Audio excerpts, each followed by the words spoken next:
my kids they're just not interested in science. It's like, no, Abby, the reality is you didn't have the science supplies out the night before. And so when it was time for science and you had to start digging around for stuff, everybody got off track, and then nobody wanted to leave, you know, their Legos to come back and do science. That's what's really happening. But it just, you know, if you're in the moment, you're like, well, they don't want to do science. Hey guys, so I'm excited because today is my last video. I'm not excited that it's my last video, but I'm excited for the topic of the video with Michelle from A Common Life. If you haven't followed our little series here, I don't blame you. Our schedules have been way off, but that's fine because we're both in tough seasons of life right now. So a few weeks ago, we did a video on tough seasons of homeschooling. And then a couple of weeks ago, we did a video on balance for the homeschool mom. And today we're doing a video on self-discipline. Obviously, this is gonna be related to our own personal stories, but it's an important topic nonetheless because it's one that I think isn't spoken about often. I think, and everyone's totally right to be focusing on the grace that we need to have for ourselves as homeschooling moms. But personally, in the last couple of years, I've really felt like I've needed to pull myself up by the bootstraps a little bit and not just focus on it's okay, better luck next year kind of mentality, because I really felt strongly convicted that, you know, my kids are going, or my oldest is going into middle school next year, and I kind of lived in this place, which is fine, and I love this place I'm living in, of elementary school being more about enjoying education, the desire to learn, but my goal was always to kind of be doing some more academically focused and more nitty-gritty kind of stuff in middle school. And so just kind of getting to that place of realizing that I need to change my perspective a little bit according to my own ideals, not saying everybody needs to, and take a little bit more responsibility for the path that I have chosen for my kids. And that's super important to realize, that as much as beautiful as this experience is, we have taken our kids out of a system that, you know, they probably would have been in otherwise, and we have chosen to take full responsibility for their education. And that is exciting, a little terrifying if you're a new homeschooler, I totally understand. It's definitely motivating, but you know, like if you're at the place where I'm at, I'm just realizing, you know, the responsibility that I've taken on, and I've taken that responsibility on for my kids, and it's important to take it seriously. And so that's not to say that if you have a newborn right now, or you guys have an illness in your family, or if you're just in a tough season of life, then you'll have to disregard a lot of the things that I'm saying.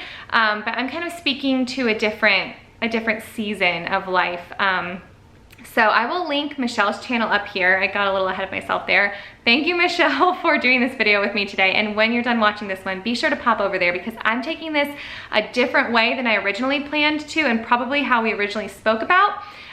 So I think our videos are gonna be pretty different, but also both very informative and should cover the bases for a lot of different families. So let me know what you guys think after you watch her video. Thank you for coming over here if you are coming here from her channel, and let's get right into it. So like I said, self-discipline is the topic of today's video, and I compiled a list of 10 habits that have served me well as a mom, and I wanted to share those with you.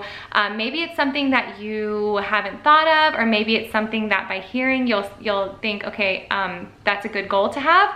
But also, I would love to know what some of your guys's habits are that serve your family well, serve your homeschool well, serve you well as a woman and as a mom.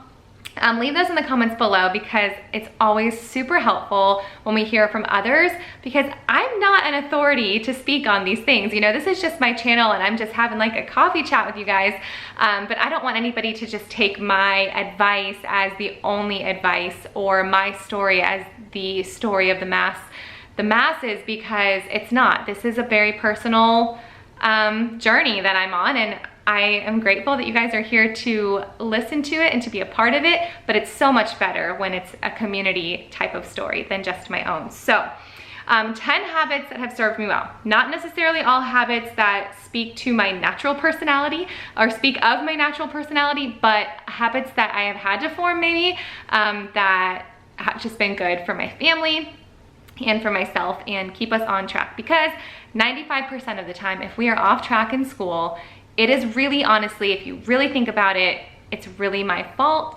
I'm sure many of you can relate. It's generally not my kids' fault, even though I'll take that one tantrum or that one day that they're not interested in learning and kind of maximize it in my brain, like, oh yeah, my kids they're just not interested in science. It's like, no, Abby, the reality is you didn't have the science supplies out the night before, and so when it was time for science and you had to start digging around for stuff, everybody got off track, and then nobody wanted to leave, you know, their Legos to come back and do science. That's what's really happening. But it just, you know, if you're in the moment, you're like, well, they don't want to do science. Anyway, I digress. 10 habits that serve me well as a homeschooling mom. Number one, none of these are technically in order besides number one. Number one is most important, and that is waking up early. And that's not necessarily waking up early, hitting the ground running, get a bunch of stuff done, get prepared. Sometimes, like 2 out of 5, you know, weekdays, I wake up early, which is like about 5:10, and I just sit until 6:30 when the kids wake up, but I feel rested and I feel ready. And most importantly for me, it's that I'm greeting the kids from a place of already being awake and prepared, because if I wake up to somebody slapping me in the face to wake me up, it's like, ugh, I don't want to be up. So waking up early is super, super important. It matters how you start your day most often, and then it matters how the kids start their day. And if they're starting and you're dragging, you understand. If you're in a newborn season of life, pregnancy season of life, I get it. It's too hard. Sometimes the sleep is more important. But if you're where I'm at, which I think we are at the place where we have our like oldest little one without one on the way, I think that's where we are right now. I'm pretty sure that Annabeth is our oldest without me being pregnant, if that makes sense. I think we're out of the weeds. I think we're heading somewhere. Now watch, I'm gonna end up having to do like a pregnancy announcement video. Anyway, so I think that's where we're at. So if you're where we are, waking up early serves your family and serves your homeschool well. I'm gonna try to move a little faster. Number 2, prepping the night before. I actually wrote this down and it would just be easier if I held it up here. Prepping the night before for breakfast, for school, starting the dishwasher before you go to bed so you have clean dishes in the morning and don't have a stinky kitchen, putting clothes in the dryer. I don't know, I'm a little afraid of putting them in the dryer and then going to sleep, so actually we'll wash them, but then I'll switch them to the dryer at like 5 a.m. But getting clothes ready, basically prepping the night before as if you're gonna accidentally oversleep, because let's be real, that's probably what's gonna happen a few times. And so what you want to wake up to if you are in a rush, you know, kind of having everything prepared. And then bonus, if you wake up on time, you don't have a bunch of stuff to do, and you can just rest or do a Bible study or do a workout or do something that motivates you before your kids wake up. Number 3, delayed gratification and self-care. So for me, I have to have something to keep me from kind of bearing the weight of all that I do as a wife and a mom and a homeschool teacher and all the hats I wear. I have to have something to keep me from being or acting out of this place of believing I'm a miserable person. It usually means like something to look forward to at the end of the day. And it's silly, like one little bottle of kombucha or one little brownie that I have reserved. I'm a food person apparently. Sometimes it's a yoga, like one of the relaxing yoga workouts that I have. Sometimes it's a phone call with my sister. Sometimes it's a really good chapter I'm excited about reading in the book I'm reading. But just having that in my mind at the beginning of the day, that's kind of like my goal, my reward. I'm a goal-oriented, motivated person. And just kind of looking forward to that place in the day will be very motivating for your day. You know you have something coming up, so you're not gonna be totally miserable or depleted during the day. And that really, for me, that carrot in front of me really keeps me positive and then moves our home toward a positive place, because, you know, moms control the mood for the most part.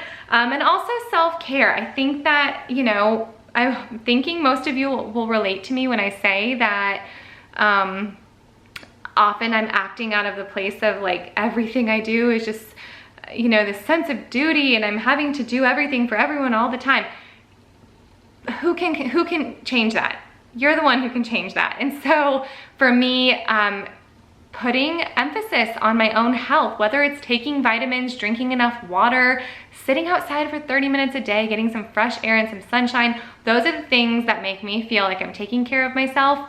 And my kids are not the ones responsible for that. It is me, it is you. So if you take a little bit of time to write down and figure out what it is that looks like self-care to you, you will look like, you will be a happier person. You will be a more present mother most often. And again, that does affect your homeschool. And I think that there's like, and I said this in another video recently, self-care to me always sounded like pedicures and shopping trips and lavish, you know, things, but it's embarrassing how simple it can be and how neglected it is. Like for me, finding the right supplements, getting some good sleep, stretching, those are things that are self-care to me and make me feel so much more full and less depleted. Like going to the store and going shopping doesn't fill me up. That really drains me, to be honest. So there's that. Number 4, communication, communicating your expectations, and communicating to your kids what the day is gonna look like the next day, and even recognizing yourself, what expectations you have on the next day. That's all really important. My husband and I talked the night before about who is making breakfast the next day. Silly as it sounds, it's a big factor in how our day's gonna go. We tell our kids what to expect when they wake up. Sometimes they wanna lay their clothes out, sometimes they don't wanna lay their clothes out, sometimes I do, sometimes I don't. But getting in the habit of having those conversations at an appropriate time. We don't have our kids think about these things as they're trying to fall asleep, because that puts them in a whole different place mentally before they go to bed, thinking about all the things we're doing the next day. But just getting in the habit of communicating those things is very helpful. For me personally, rolling into the next day unexpectedly is never a good thing, but that's just my own personality. Like I said, we can all be very different, but this is a habit that serves me well. Another one, maybe a controversial one for me personally, is no screens at all. And usually we don't do TV, but on Friday nights when we do a family movie, or John and I watch a show, you know, on a Saturday night that we recorded earlier in the week, we generally don't turn the TV on for the kids at all. And I know that sounds weird and like we're being overly protective. It's not about being overly protective. For us and our family, it's actually about the way that it drags down the mood terribly. And maybe it's because we went years and years with no TV at all. We only recently got an iPad. And so for me, I see this big change in my kids' personalities and in their motivation level and in their interactions with one another when they're super distracted by something totally mindless. Now, that's not to say that it can't be used in a positive way, but generally, I mean screens in the sense of like something completely mindless. And not that kids don't deserve that every now and then. I mean, that's fine by me if it's the weekend and they're unwinding. But if I turn the TV on before school starts, or if I let them on to play a game on my phone before school starts, or even in the middle of the day, that doesn't ever do anything positive for our family. Same for me. Screens, my phone, it's all very distracting to me. I'm easily overwhelmed by noise, and so the sound of the TV will put me in a very difficult place as far as processing things and getting things done. Picking up my phone is very distracting because my job is online.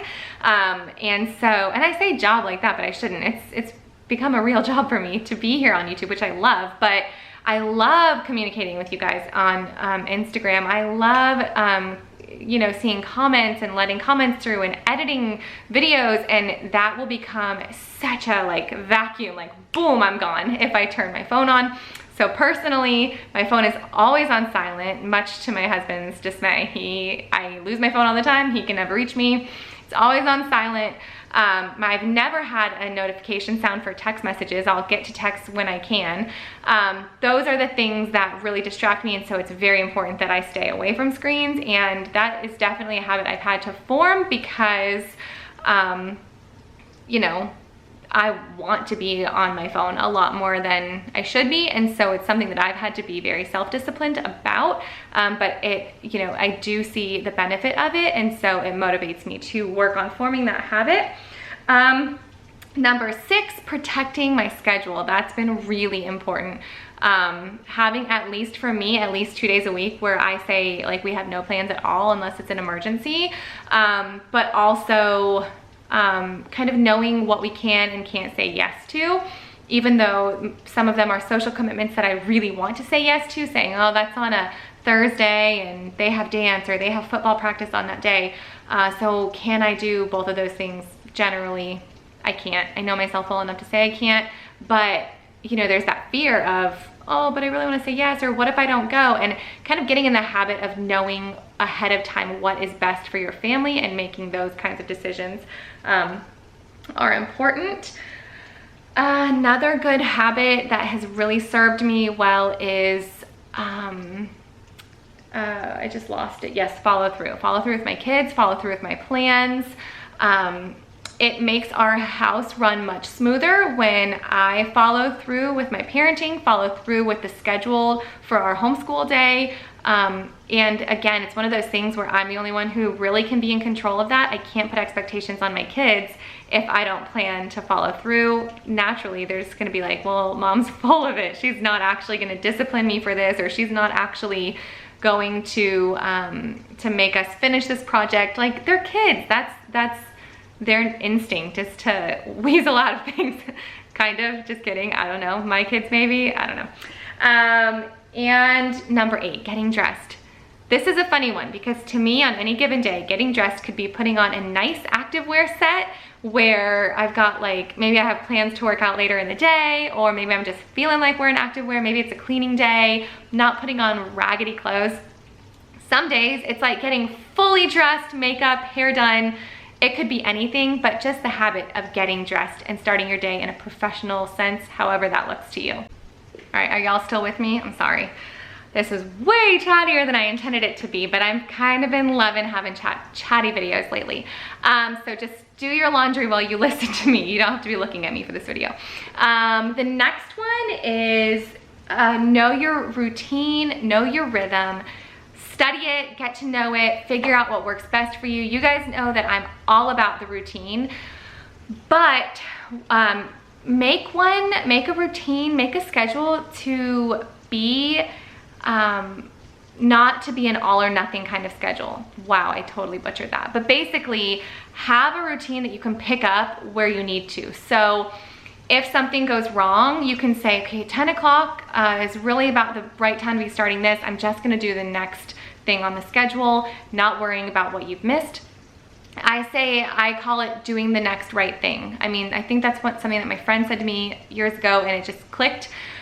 So just do the next right thing. Don't look at the whole day ahead. Don't look at what's already gone wrong. Just do the next right thing. And that takes a lot of discipline, whether it's mental space that you really need to rein in. That's what it is for me. I obsess over what I didn't get done, or I fret over what's to come in the day. And so do the next right thing, do the next right thing, do the next right thing. And you'll be amazed how much those baby steps really put together by the end of a day. So routines, rhythms, and just doing the next right thing. And the last thing is accountability. So this actually can go a few different ways, but it is a very disciplined thing to seek accountability, because it means that you recognize you can't do it on your own, or you know, you have a goal in mind that you don't want to lose sight of. So I have accountability in a few different places, but some of the ideas that I had to share with you guys. Number 1, accountability by having a homeschooling group or a mom's group or whatever, or just having some good girlfriends. And I know that's difficult because it's hard for me to give advice in this area because we have such a large homeschooling community where I live. But another option is to set yourself an alarm and say, like, every other Monday or one Monday a month, I want to share pictures of a unit study we're doing, or I want to send pictures to grandparents, or I want to have, you know, somebody from church over for poetry tea time, and I want to talk about what we're doing in our homeschool. You don't have to tell them that it's for accountability's sake, but that should motivate you to get something done if you're in a season where you're worried you're not gonna get things done. So for me, I seek accountability, like I said, through my friends, through weekly or bi-weekly commitments to things. But also one of the big things that I've done that has really helped so much is I sought out a homeschool evaluator who is not just gonna sign off because she's my friend. She is my friend, but I purposefully looked for somebody who I knew would tell me where we were behind or what we were doing wrong when she was looking through my kids' portfolios. If you are in the state of Florida, I did a video on homeschool portfolios. I will link it up here. So those are 10 habits that have served our family well. Those are my thoughts on self-discipline.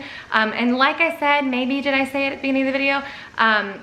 A good homeschool is gonna be a mixture both of grace and self-discipline. I think you can be too heavy with either one of those and it can kind of throw things off. I don't know if you can be too heavy with the grace, but you can definitely be overly disciplined beyond what's necessary. So those are just my thoughts, the last 3 videos that I've done with Michelle, kind of about all the emotional or you know, mental things that we may wrestle with as homeschool parents. I hope these videos were helpful. Make sure you check out Michelle's video. I can't wait to see what she has to say. And thank you guys so much for watching. See you later.